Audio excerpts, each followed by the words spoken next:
भाई ये पेड़ आप देख रहे हैं, ये पनवेल में है, तकिए में। अभी इसके अंदर, पेड़ के अंदर मस्जिद है। ये पूरा बहुत बड़ा पेड़ है।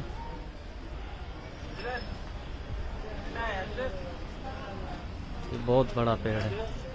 अभी अंदर की साइड अपन जा रहे हैं, पेड़ के अंदर की साइड जहाँ मस्जिद है।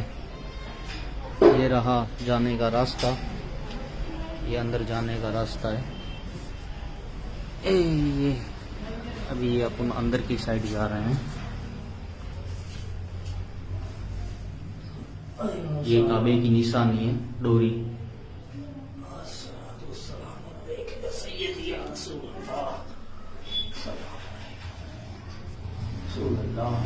अभी अपन अंदर खासी में ये अंदर है।